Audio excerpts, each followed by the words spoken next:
guys, and welcome to Anchor to Truth. Tonight we are diving into part 2 of chapter 11 in the book of Jubilees. Let's get started. All right, let's do it, guys. I'm excited to jump into this next part of chapter 11. We're going to begin in verse 16.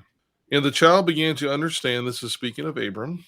Yep. And the child began to understand the errors of the earth that all went astray after graven images and after uncleanness. And his father taught him writing, and he was 2 weeks of years old, and he separated himself from his father that he might not worship idols with him.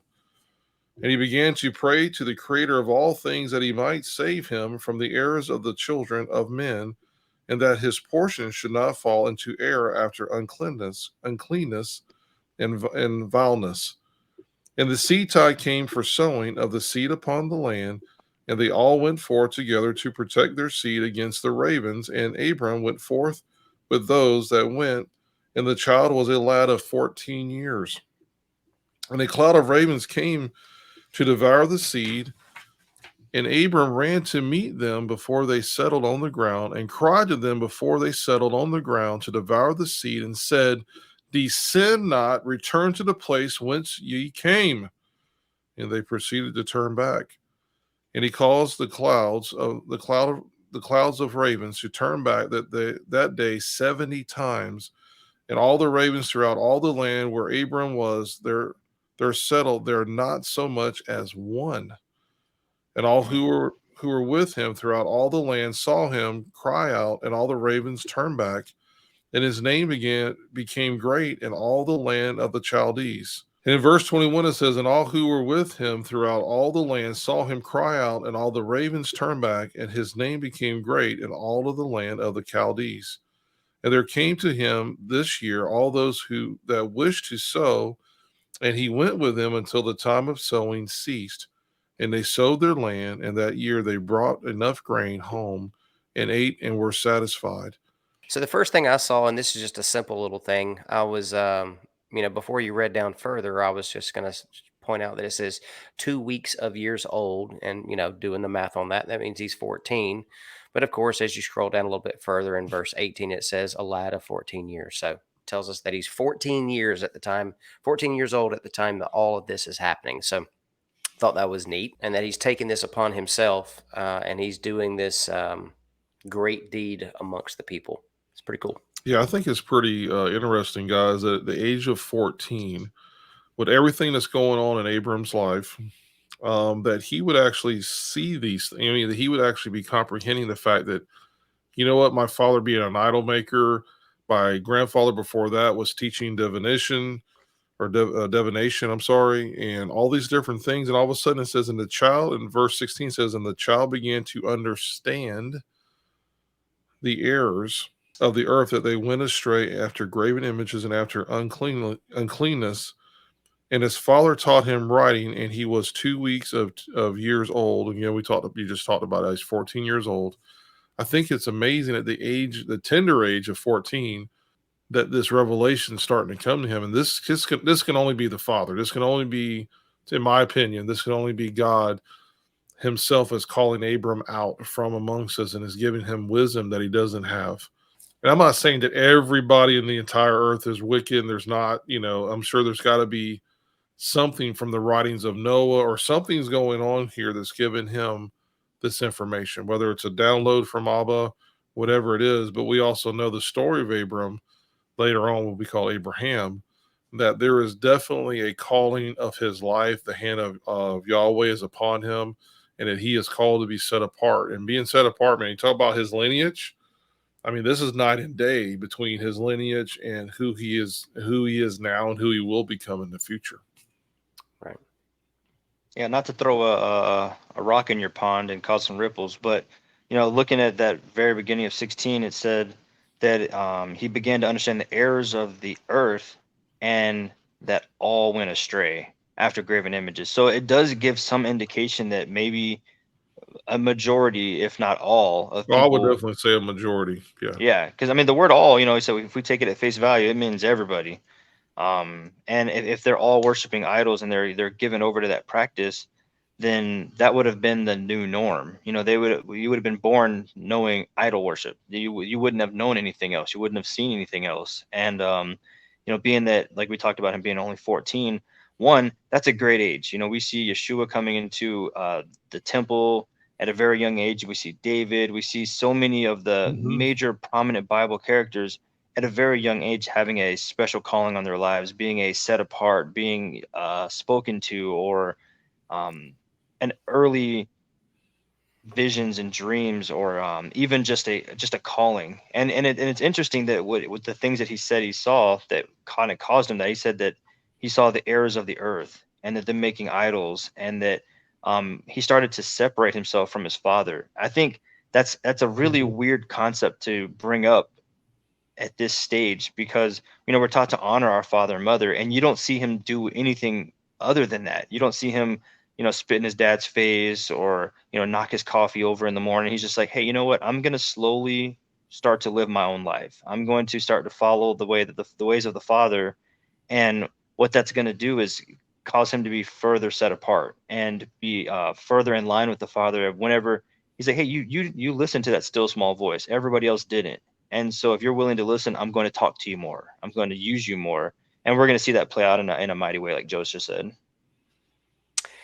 Yeah, I actually I've got that part down here highlighted. But remember, guys, I mean, you can honor your father and mother without having to take part in their sin, right?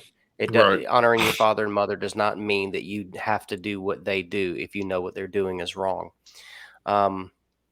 So something I saw that was pretty cool here is at the end of verse 16 and then all of verse 17. I'm going to reread that again. And he separated himself from his father that he might not worship idols with him. That's repentance, guys. Verse 17, and he began to pray to the creator of all things that he might save him from the errors of the children of men, and that his portion should not fall into error after uncleanness and vileness. He's praying that the Father's will be done, and he's praying a prayer of salvation. This is salvation right here. This is the beginning of it. And how many of people that you guys know? I mean, I could speak for myself, but I mean, how many guys and gals have we met over the years who's walking in Torah, their realization that Torah is a real thing, that the front of the book still means something too, right? How many people's stories start off with them just getting to a point, regardless of the circumstances, them getting to a point where they said, all right, I'm just going to read the Bible and see what it says. Father, show me your truth. Let every man be a liar. Let your word be true. And whatever your word says, that's what I'm going to stand on. I mean, that's a huge portion of people's testimonies. Yeah. I would say for my testimony is very similar to Abram's, because I was 14 years old myself, and shared my story with with many people before, but I was 14 years old, and in my household, no one was saved. And at 14, I didn't go to church. I never read the Bible, anything, but I knew there was a God. And so I can relate to where Abram is right here, because it says, and he grew in knowledge of, or that the child began to understand the errors of the earth. And for me, it was kind of funny because I'd never been to church except for twice, I think, in my entire life, and never read the Bible, but I always knew there was a God. And my salvation prayer was kind of similar to his, because I said, I prayed to God. I was like, God, if you will help me, I will serve you. And Abraham's prayer here is very similar. It says, and he began to pray to the creator of all things that he might save him from the errors of the children of the men. For me, it was saving me from whatever was going on in my life. And he says that his portion should not fall into error after uncleanness and vileness. And for me, it was kind of similar, where I was like, God, all I know is that you're real, and I'll serve you. And then my life kind of went from there, and then growing from there. But mine was, I guess, I mean, I wouldn't say super unique, but it was unique in a way that a lot of people would be in church, or they would be in a certain place, and someone would say, hey, do you want to do the sinner's prayer? They would kind of bring you forth and do the sinner's prayer, yada, yada. For me, it was a matter of God just put his hand on me and said, hey, here I am. And I was like, I'll serve you. That was it. that was the beginning of my salvation with Abba. So very, very interesting there. Very cool. And I say it all the time, I have been saved, I am being saved, and I will be Will be saved, saved. That's right. right? Yeah, with that though, it's like we talk about salvation and we see Abram have that call in his life. Joe, you just mentioned your little bit of your testimony, and what I think one of the things that we see all too often is we have that kind of highlight moment. God, you've called me apart to be set apart. You've called me to be less of this world. You've called me to do something different than maybe my parents, maybe my community, maybe my entire um, body around me. But what's the one thing that we don't always recognize is that immediate trial, that immediate thing that pops up and says, okay, cool, cool, cool. You think this was a good idea? You ready to go ahead and follow God? Let's see if you actually mean it. And I'm not saying that we always have that thing, but we clearly see this example here with Abram. The next verse, he's like, hey, he's 14 years old. He's not going to be doing any more idol worship. And then a cloud of ravens came. It was like it doesn't even, there's no story gap here where he had a long life of studying scriptures and got really firm foundation of what he believed. It was, I'm going to follow you, God. Never heard of anything Bible, nothing, no angel showed up to him, nothing awesome, magnificent, just a heart desire to follow after God. And he has a trial come up immediately, and I love his response. Like, his response is something that I wish we could all emulate and we could all take this strong stance. He says, and Abram ran to meet them before they settled on the ground. He didn't wait for this to come and devour him. He didn't wait for this struggle to try to overtake him. He didn't give them any credence. He didn't say, well, these guys are pretty hard. They're pretty scary. Oh, this task is going to be too difficult. He said, hey, I just decided to follow the creator, and he created all this stuff. So I'm just going to go handle business. And I really appreciated that of he really enacted on God's behalf, not on God's behalf. God worked through him, and kind of, I'm sure that he felt led to do that. And when we look at it from that perspective, how often are we ready to meet our trials head on and not run and cower from them? How often are we looking at these attacks or negative scenarios around us, and we cower, or we forget about the spiritual armor that God gave us, or we forget that he's our strong tower, or we forget that he goes before us and already has defeated our enemy. Like, those are such strong words all throughout scripture, where we don't really get on the back end of this. We should always be the head and never the tail. And when we're in a situation like this, we need to go, and if it's something that's coming against us and our people, go meet it with the power of God and the prompting of God, and handle it. And I just love that. I mean, Abram, day one is like, let's go do this. Like, no fear, no shame in that. Absolutely. And another thing that I see in this is, in that moment, what he's doing is, this is kingdom. This is kingdom work right here. Mm-hmm. This is restoration, right? Which is salvation, is restoration, right? Mm-hmm.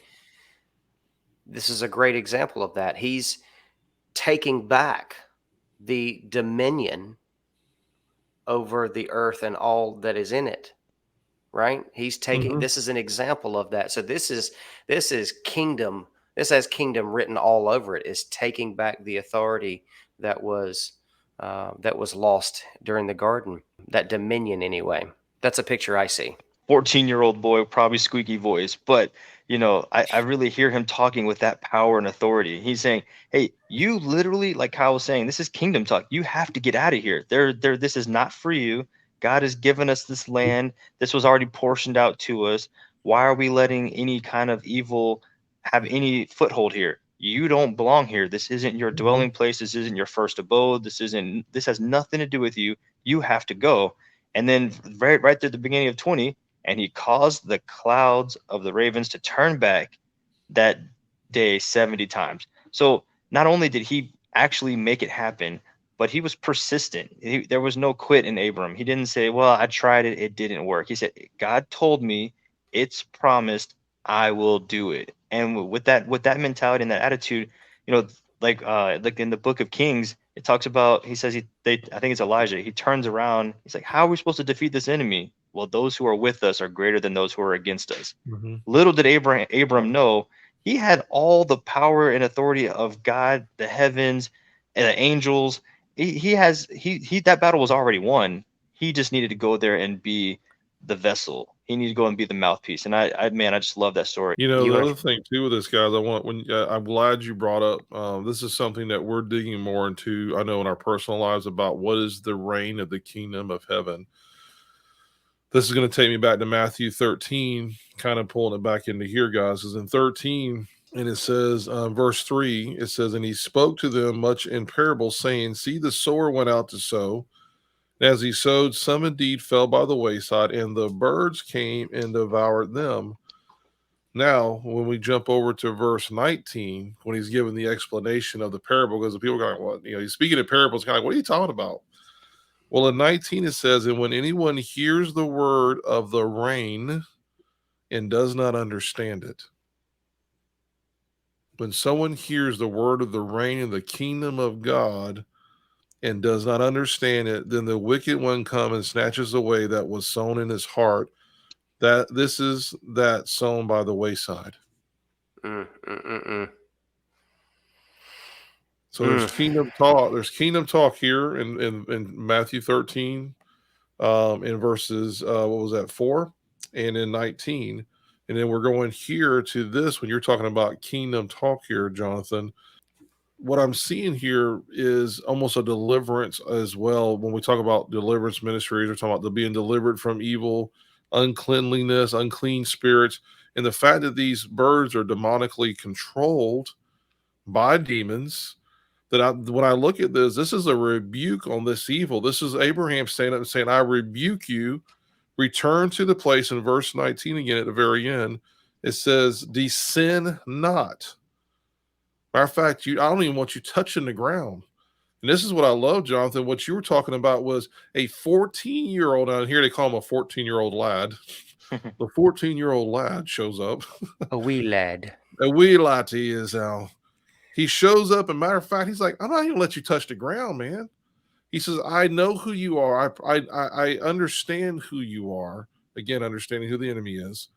And it says, descend not, return to the place whence ye came, and they proceeded to turn back.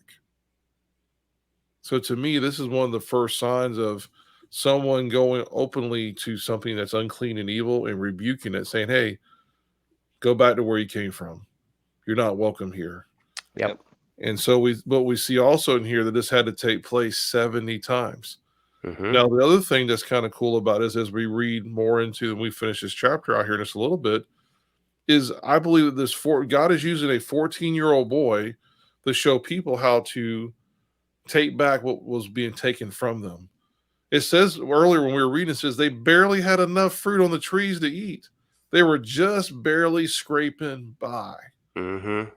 How many of you know that the enemy comes to steal, kill, and destroy your life? Absolutely. Where you're just getting by day by day, week by week. We're just getting by and we're just somehow making it. And in this is God saying, hey, stand upon what you know. And you know what? Let's have a difference in direction of thought and everything that we're doing. And Abraham is setting the example, and it got the people. We're going to read through. They get. I feel like they got excited. They're like, "Wow, someone's showing us how to do this. Right. We don't have to starve anymore. We don't have to live day by day." And I think it's amazing. Again, God is using, like with David defeating the giant. We see a 14-year-old lad that's coming to his understanding of the Creator, and all of a sudden is leading the way already with grown men, grown people, and showing them how to overcome this evil in their land. Amazing story so far. Amazing. They returned 70 times. Do you guys know of any references in Scripture that we might want to bring up referencing 70 times? Well, it's forgiving your brother 70 times 7. I don't know exactly what it is, but I would say that there's probably some kind of correlation if we put a little thought into that. Yeah, I thought potentially it being a connection with Daniel's 70th week, 70 weeks. Those are the times and period of tribulation. And we know that famine is going to be one of those things in tribulation, right? I think one of the things that this kind of shows here, guys, in verse 20, where it talks about that day 70 times, I think this shows the tenacity of one, of Abram, and two, that God's showing us that the enemy is relentless and the enemy is not going to stop. So this isn't a one time, one in time, it's a done deal. That the enemy will be rebuked, and it does say that they proceeded to turn back, right? In verse 19, at the very end there, it says, and they proceeded to turn back. But just like the enemy, they're like, you know what? We're going to press in. And God's like, you know what? You continue to press in. And so Abram continued to press in that day 70 times. I think that's amazing too. He just didn't do it one time and go, well, I tried and it didn't work. They came back and ate all the seeds. Sorry, guys. Right. So we see this inner strength that I believe that Jehovah's given him at this time as a young lad, that he's saying, hey, you know what? They're going to come back, but you're going to rebuke them again. They're going to come back, you're going to rebuke them again. They're going to come back, you're going to rebuke them again. What does the Bible say? Resist the devil and he'll do what? He'll flee. Flee from you. Doesn't That's say right. that you do it one time and he's done forever, because guess what? He's going Right. to come back around again. Mhm. And we have to realize and recognize the enemy when it does these things, that we have to be like, you know what? Steadfast, put on the full armor of God, run that race all the way to the end, because the enemy says he doesn't sleep. He goes to and fro. That means he's going all over this earth looking to whom he may devour. So again, I love this, that a 14-year-old boy is going, you know what? I told you to leave. I'm going to tell you again. Oh, you came back? I'm going to tell you again. And he does it 70 times. Mm-hmm. And I think that, again, I think this helps empower the people to go, you know what? We don't have to live this way anymore. And we have a child that's leading the way. Amen. Well, what I thought was even cooler there, what really, really stood out It to can't me be any cooler than what I just said, bro. Come on. is God's power is absolute. His results are always good. And at the very end of 20, it says, Abram was there, settled there, not so much as one. God Mm-hmm. didn't get defeated even a little bit. God didn't lose any ground there. God's name didn't get tarnished and thrown in the mud. Well, he wins most of the time, but out of the 70 times, one did land. So kind of, sort of, technically, it's like, no, God said, absolutely not. Shut the whole thing down. I'm in charge. When I show up, this is how things happen. They are That's right. orderly. They make sense. You do what I say. Your enemies will be defeated all the way to 0%. There's not even 1% foothold of a raven or demonic spirit or anything. Nothing. There was absolutely zero win. Satan went Right. home with his tail between his legs, absolutely defeated, 100%, all the way down to rubble, just like the Tower of Babel, down to nothing, 0% left. God doesn't leave anything to say that, well, No you still stone have a little bit. unturned. Exactly. Yeah. Well, let me tack on to what you just said there. So not only was there not so much as one land, that wasn't just the very location where he was at. In verse 20, it says throughout all the land where Abram was settled, was That's it. there.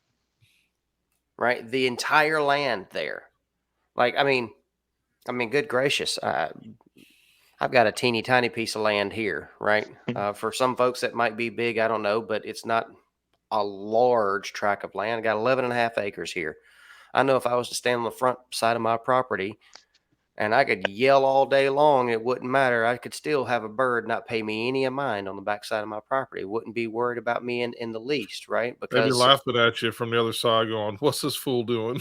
right, right. Because, well, I mean, this is also not the same situation that's going on here. But Right. in other words, with that little bit of distance I'm dealing with, a bird is not that fearful, right?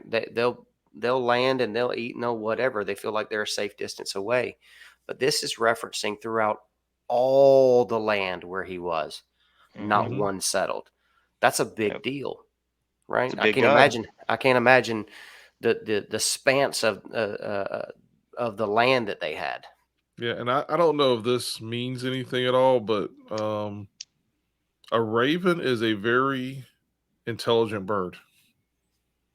If I'm And I not don't know. mistaken, it's one of, if not the most intelligent birds. Right. So Mhm. that makes me think that there was a reason why this particular bird was picked for this service. That it wasn't just any bird. One, it is an unclean bird. Now it is God's creation, so it's not a bad thing. But ravens are very intelligent. They actually think. Like I remember watching something on YouTube or somewhere a long time ago where ravens learned that if they go and get like an acorn or they get like, whatever, a pecan or something, they'd go and put it out in the road knowing that a car would run over it, and then they'd go pick all the pieces up. They were smart enough to know that this vehicle rolling by the road would crush this for us, and then we can all eat. So this is a very intelligent bird. That's probably at the same time, I mean, I don't know. There's something about that. I think that the reason why a raven was used for this very reason. So The first bird, I believe, that was sent out from the ark was also a raven. So, Joe, to your point, raven, even though it may be unclean for food, doesn't mean it's a bad thing, and has been used for good and for bad. Has been used, no, yeah, in multiple manners. And I thought it was very interesting, like you were saying, being that it was an intelligent bird, send that one out first. It will truly know if there's something going on. And to see that same bird, like multiple times throughout Scripture, I think it's also it feeds, it brings food to one of Elijah. Elijah. Okay, that's what I was gonna say. Yeah, Yeah. that a raven brought him food. So Yep. anybody who wants to jump on the unclean bandwagon will be like, well, God sent a raven to feed him, so it's an unclean bird. Mm-hmm. But, So yeah. that bird plays a factor in lots of stories here, but it is interesting to see it controlled by Satan, in a cloud format. This isn't just a onesie, twosie, 10 to Oh, this has 20. got to be kind of. I bet it It's a was kind of wicked swarm. looking. I bet it was wicked looking. This cloud. If it's describing it as a cloud, Mm-hmm. I mean, we're talking about a lot of birds, man. Like that Yeah. movie Birds or whatever it was. Oh yeah, Alfred Hitchcock, The Birds. Yeah. Outside of my time, but I've seen a quick clip. Hey, I wasn't born then either. Okay, so It reminds me of the thing that happened at the Vatican years ago, where the Pope at the time released a dove off of one of the balconies or something, Mhm. and a raven come down and just devoured that dove. Yep. And if I could be mistaken, but I'm thinking that happened on 2 different occasions. Maybe. But I know it happened once. But Well, if you anyway, guys know, let us know in the comments because we can click on Yeah, those that would be links or find out fantastic. some Yeah. more. yeah. So So, lots of very interesting stuff about the raven. That's pretty cool. So in 22 it says, "And there came to him this year all those who wished to sow, and he went with them until the time of sowing ceased." So anybody who wanted to plant seeds after this was like, "That's our guy. We got to have him with us." So it's as if this one event right here made everybody say, "All right, look, forget all these idols and stuff no. that we've been using to for our ground, for our fertility and all this other stuff." It's as if they sat that to the side and was like, "All right, let's go to this guy for the seeds." Hmm. Thought that Yeah, was pretty cool. absolutely. And here's something too, since we're on the subject of seeds. So then Abraham is promised by Jehovah later that your seed would be as numerous as the stars in the heavens. Good So, call. so we see that connection there again with that. So, Okay. if you'll pull up 21 right there for me, sir. So again, we're looking at the witness that Abram is, and it says in verse 21, it says, "And all who were with him throughout all the land saw him cry out, and all the ravens turned back, and his name became great in all the land of the Chaldees." And so again, we're seeing that his witness to the people, that hey, you don't have to take this, you don't have to live this way. You can, you can be an overcomer in this part of your life. I think is amazing. And then when you're reading 22, and it says, "And there came to him this year, and all those who wished to sow, and he went with them until the time of sowing ceased." So again, because of what Abram is doing here in 22, and it says, "And there came to him this year, and all those who wished to sow, and he went with them until the time of sowing ceased. And they sowed their land, and that year they brought enough grain home and ate, and were, instead of being hungry, instead of just getting by, it says in here, and this is God's economy, guys. It says, and they were satisfied." Mm-hmm. That's God's economy. Everyone eats. I've said that plenty of times from the pulpit, but it's truth. It's in the Torah. When everyone's doing their part, everyone is satisfied. Yeah, and one of the things that we see too with the whole concept of the idols and watching Abram truly call on the creator of the universe, the creator of all things, is you see this huge distinction, and you can see why the people would turn to Abram and say, well, his name became great. Because when God shows up, his power, one, is real, and two, is of the most effectiveness. Versus when we're tapping into the demonic side and the evil side, what we've learned, and I'm not saying I have any experience in the matter, but what we've learned is this power or this temporary good thing cost us something. God's love and God's power on the earth is free, just like the gift of salvation. It says that's a free gift. Where when you're serving these idols like Baal, you have to offer up blood sacrifices and Mm-hmm. children, and you have to do the rain dance, and you have to wiggle 2 times before you brush your teeth, and all these weird things. You end up losing your life half the time, trying to satisfy these different idols. Where God's saying, hey, what satisfies me? Just keep my commands. Just keep it simple. My commands are easy, my burden is light.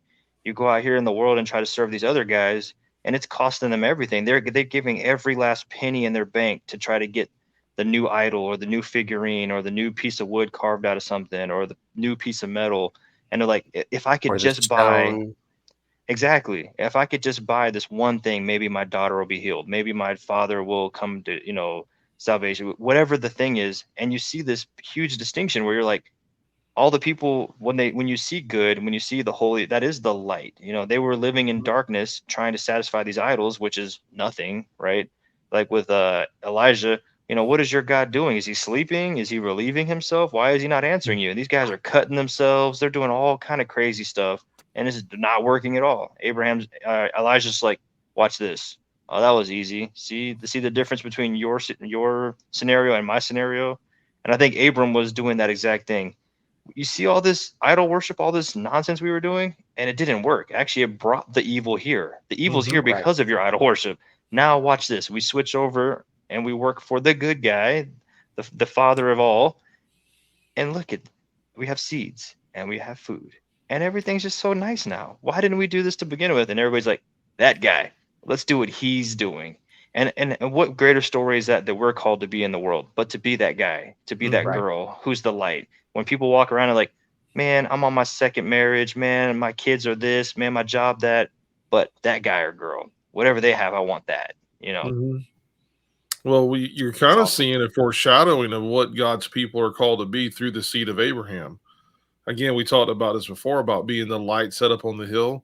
So now you got people who are walking in complete darkness, worshiping other gods, but it's through this one person who is set apart. And it's like he's now become the light up on the hill, set up on the hill for everyone to see. And so again, this is kind of a foreshadowing what's supposed to take place later during the time of Exodus, what the original intent for the children of Israel was. And we see Abram is now walking that out as a young person. All right, in verse 23, it says, in the first year of the 5th week, Abram taught those who made implements for the oxen and the artificers in wood, and they made a vessel above the ground and facing the frame of the plow in order to put the seed thereon. And the seed fell down thereon upon the share of the plow and was hidden in the earth, and they no longer feared the ravens. And after this manner, they made vessels above the ground on all the frames of the plows, and they sowed and tilled all the land according to as Abram commanded them, and they no longer feared the birds. Amazing. We got that in there twice, that they no longer feared the birds or the ravens, whichever one. Hmm. So something I noticed pretty interesting. So yes, there are multiple ways you can scatter seed. You can toss seed on the ground, right? But if you do, the birds generally come by and pluck them up. Now they don't generally get all of them if you tend your garden well. But let's just say spreading grass seed. Spreading grass seed can be very difficult, right? Because the birds come and eat the seeds and that sort of stuff. You spread grass seed, you have ground that's prepared, but you go spread the seed everywhere. You generally want to cover it with straw or something to kind of hide it from the birds and that sort of thing. So these guys are spreading seed upon the ground. He teaches them. I find this interesting. It's as if he's teaching them to put the seed in the ground. Hmm. We think of that as a pretty basic, simple type of thing. Let's read what it says over here on the side just to see what it says. An improved method of sowing by means of seed scatterer attached to the plow is here described. This marked an advance on the primitive method of scattering the seed by hand, and its invention is ascribed to Abraham. So, this plow type thing, or seed planter, whatever you want to call it, it's pretty interesting. The artificers in wood, and they made a vessel above the ground facing the frame of the plow in order to put the seed thereon. And the seed fell down therefrom upon the share of the plow, and was hidden in the earth. So this device is not just a plow, but it's something, a canister to hold the seed, drop the seed, and then also cover it as they go by. Again, which was used for, it's still used today. That same Mm-hmm. principle is still applied today in farming. Yeah, I just want to go back to Matthew 13 again. So what we see here in verse 8 of 13 says, and others fell on what? On good soil and yielded a crop, some 100-fold, some 60, some 30. So I think there's a correlation between the parable that Yeshua was telling. And then again, when he's explaining the parable in verse 23, he says, and that sown on the good soil is he who hears the word and understands it, who indeed bears fruit and yields some 100, some 60, and some 30.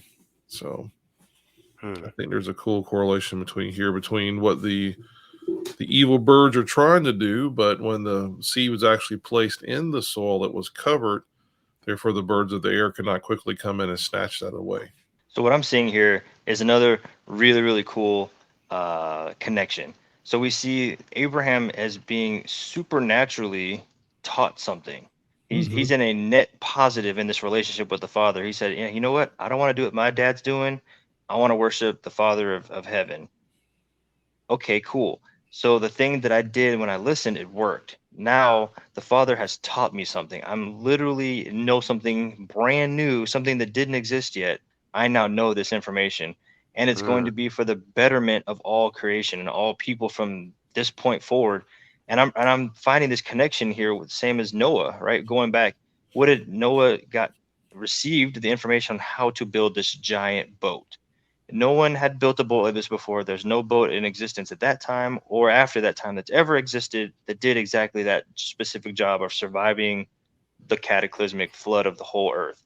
And when we look at that story, it was a supernatural design. God had to literally, or the angels, or somehow had to seal it from the outside. So Noah's already inside. This boat, it sealed itself from the outside, and we see this brand new invention being a saving mechanism, a earth world changing type of invention. And it's very similar story here. We see Abram getting supernatural knowledge, but for the betterment of creation. And it's like when we decide to follow the Father with all our heart, with all our mind, we are always going to be at a net positive.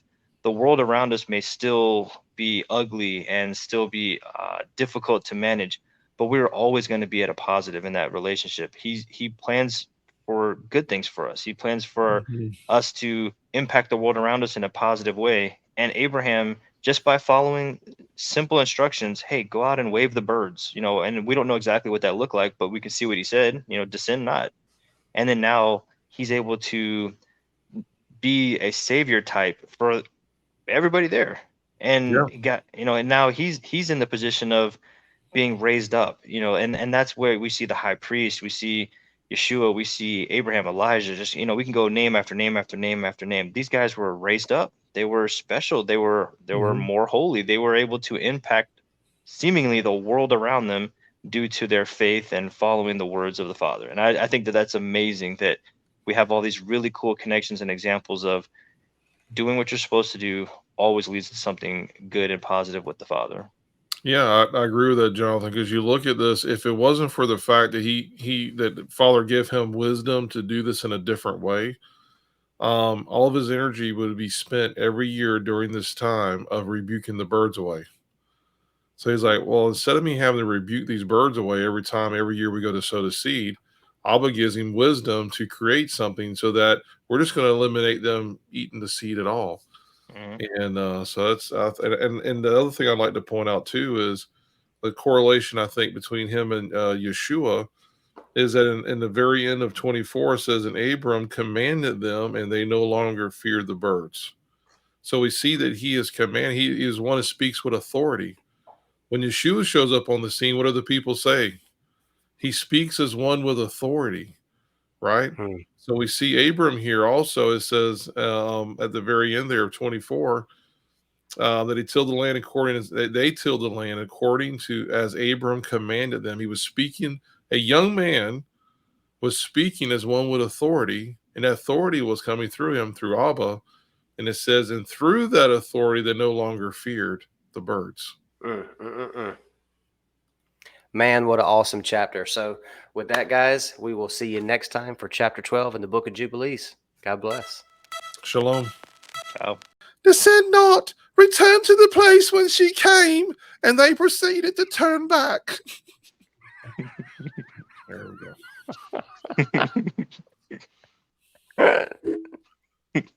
The only thing we're missing here is berries and cream. That's it. Oh my.